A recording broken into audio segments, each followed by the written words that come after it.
కడప జిల్లా కాసినేని మండలంలోని బాలాయపల్లెలో సుపరిపాలన తొలి అడుగు కార్యక్రమంలో మంత్రి గొట్టిపాటి రవికి ప్రజలు బ్రహ్మరథం పట్టారు. కూటమి ప్రభుత్వం ఏర్పడి ఏడాది సందర్భంగా ముఖ్యమంత్రి చంద్రబాబు నాయుడు ఆదేశాల మేరకు చేపట్టిన సుపరిపాలన తొలి అడుగు కార్యక్రమానికి ప్రజలు బ్రహ్మరథం పడుతున్నారని విద్యుత్ శాఖ మంత్రి గొట్టిపాటి రవికుమార్, బద్వేల్ టీడీపీ ఇన్ఛార్జ్ రితీష్ రెడ్డి సంతోషం వ్యక్తం చేశారు. ఆదివారం కడప జిల్లా కాసినేని మండలం బాలాయపల్లె గ్రామంలో కార్యక్రమాన్ని ప్రారంభించారు. ఈ సందర్భంగా గొట్టిపాటి రవికుమార్, ఇన్ఛార్జ్ రితీష్ రెడ్డి, టీడీపీ నాయకులు, కార్యకర్తలు కలిసి ఇంటింటికి తిరిగి కరపత్రాలు అందజేశారు. ఈ ఏడాది కాలంలో ప్రభుత్వం చేపట్టిన సంక్షేమ పథకాలు అందుతున్నాయా లేదా అని ఆరా తీశారు. సూపర్ 6 పథకాలు ఇప్పటి వరకు అందిన ఇంకా ఏవైనా సమస్యలు ఉంటే తమ దృష్టికి తీసుకుని వస్తే వెంటనే పరిష్కరిస్తామని హామీ ఇచ్చారు. ఈ కార్యక్రమంలో అన్ని మండలాల తెలుగుదేశం నాయకులు, కార్యకర్తలు, ప్రజలు పెద్ద ఎత్తున పాల్గొన్నారు.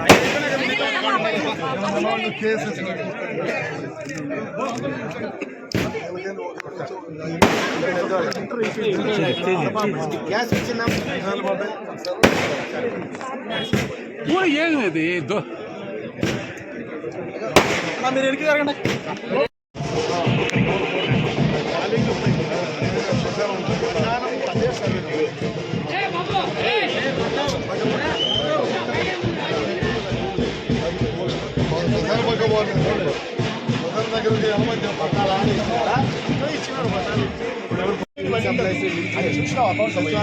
మాకు తెలియదంట.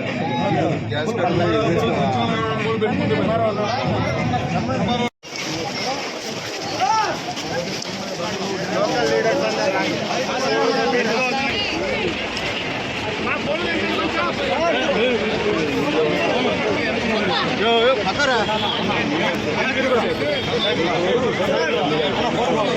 మీరు పక్కరండి.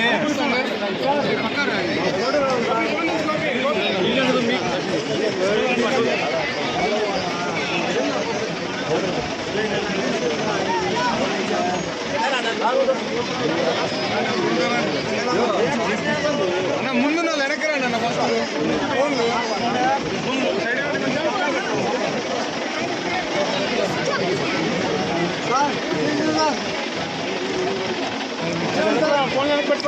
ఫోన్ నుంచి అన్న.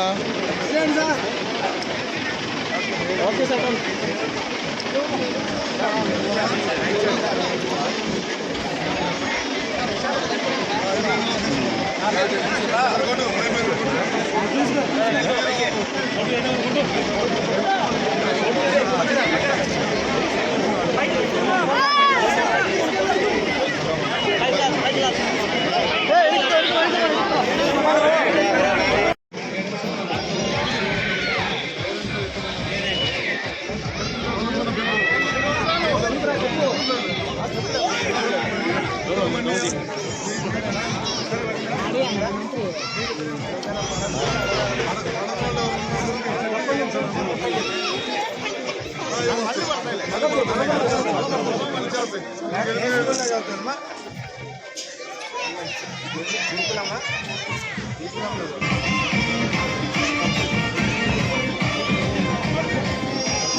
మా పథకాలు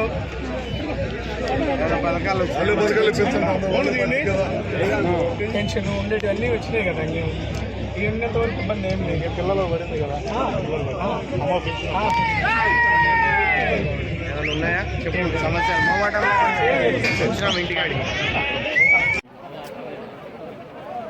హెడ్ క్వార్టర్లో చెప్పాం. మరియు కాసినేని మండలంలో ఎక్కువ హార్టికల్చర్ ఉంది కాబట్టి హార్టికల్చర్ రిలేటెడ్ స్టోరేజ్ కానీ మరియు సబ్స్టేషన్ కూడా అవసరం ఉంది. ఆర్డీఎస్ఎస్ ఈరోజు అందరికంటే ఎక్కువ జిల్లాలో ఫస్ట్ ప్లేస్లో బద్వేల్ ఉంది. 3 ఫేజ్ కరెంట్ తొందరగా అయిపోవాలనేసి మంత్రివర్యులు కోరడం జరిగింది. ఆయన ఇందాక రివ్యూ మీటింగ్లో జరిగింది. మంత్రివర్యులు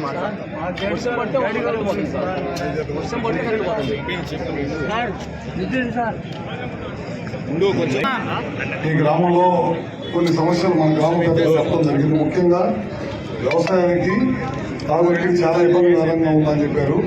మన సోదరుడు రితేష్ చెప్పాడు ఒకటి. తప్పకుండా ఇక్కడ లిఫ్ట్ ఇరిగేషన్ పెడితే కనుక ఈ ప్రాంత రైతులకు ఇబ్బంది లేకుండా ఉంటుందన్నారు. దాని మీద ఏ విధంగా చేయాలనేది ఒకసారి ప్రపోజల్ పంపించి ఖచ్చితంగా ముఖ్యమంత్రి గారి దృష్టికి తీసుకెళ్లి ఏ విధంగా సహాయం జరుగుతాం మన ప్రాంత రైతాంగానికి అనేది నేను ఖచ్చితంగా ఆలోచిస్తాం. అది కాకుండా ముఖ్యంగా ఇవాళ మీ కాన్స్టిట్యున్సీ రావడానికి గల కారణం ఈ ప్రభుత్వం కూటమి ప్రభుత్వం వచ్చి సంవత్సరం కాలం అయిపోయింది. ఏ పథకాలు చేశాము అది ప్రజలకు తెలియాలి, అందరికి అందుతున్నాయా లేదా అనేది కూడా చూడాలనే ఉద్దేశంతో ఇక్కడ రావడం జరిగిందనమాట. ముఖ్యంగా పెన్షన్లు ఇస్తా ఉన్నాం.